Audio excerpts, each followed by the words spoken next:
ارتعاش، کانال خودشناسی و پادکست. سلام عرض می کنم خدمت شما دوستان کانال ارتعاش. با یکی دیگه از نقدهای فیلم در خدمتون هستیم به اسم نیمه شب در پاریس. وودی آلن، کارگردانی که قدیمیه و اکثر ما میشناسیمش و بیشتر توی زمینه‌های فلسفی و طنز فیلم ساخته و فیلم‌های خیلی معروفی داشته مثل آنی هال، منهتن و خیلی از فیلم‌های معروف دیگه‌ای که خیلی سر و صدا کرده و برای مخاطب خیلی جذاب بوده.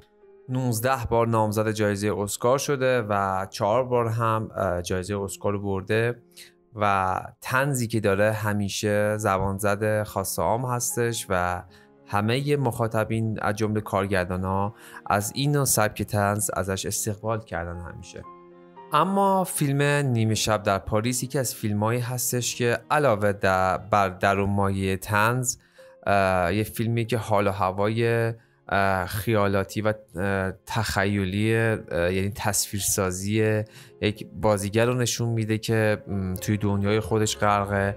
از این جهت خیلی فیلم جذابی حساب میشه. شخصیت اصلی داستان تفاوت‌های خیلی زیادی با پارتنر خودش داره و کارگردان وودی آلن اینو خیلی خوب به تصویر کشیده داخل فیلم.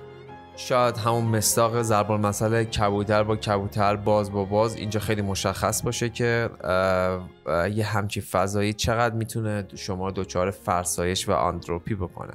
اما نکته اصلی که توی فیلم وجود داره و فوق‌العاده جالب هستش اینه که لحظه حال، لحظه‌ای که ما درش زندگی میکنیم، شخصیت اصلی فیلم گیل همش حسرت روزهای گذشته رو میخوره.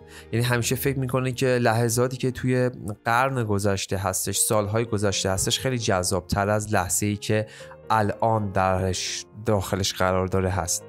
یعنی سیر میکنه در زمان و با نویسندگان مختلف، با هنرمندان مختلف داره توی رویای خودش ارتباط میگیره و جادوی لحظه حالو از دست داده و فکر میکنه که همیشه لحظات گذشته نوستالژی تر بوده، خوشحال تر بودن آدما، در صورتی که این یک فریبیه که مغز ما اینو میده که همیشه فکر میکنه که لحظات دیگه جذابتر از لحظه حال هستش.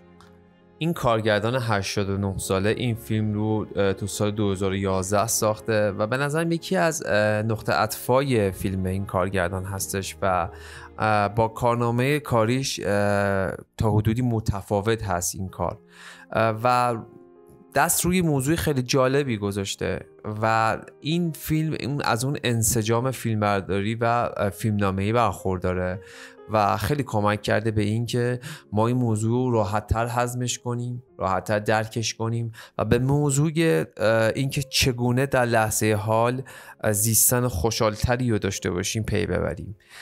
و این یکی از اون فیلم‌هایی هستش که توی مباحث فیلم درمانی همیشه بهش اشاره میشه و ما بحث فیلم تراپی رو داریم که بعداً در موردش یه ویدیو میسازم که اصلا فیلم تراپی چی هستش.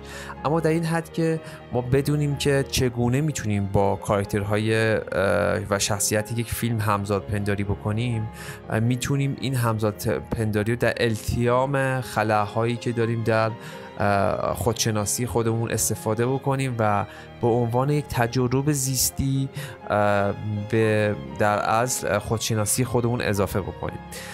و به نظر من فیلم های وودی آلن چه تو فیلم های قبلیش که در مایه های فلسفی و طنز تلخ هستش کاملا این موضوع رویت میشه و به نظر من کسانی که دنبال این هستن که یک سری مفاهیم روانشناسی و با ترکیبی از طنز ببینن، من فیلم های وودی آلن رو به شما توصیه میکنم.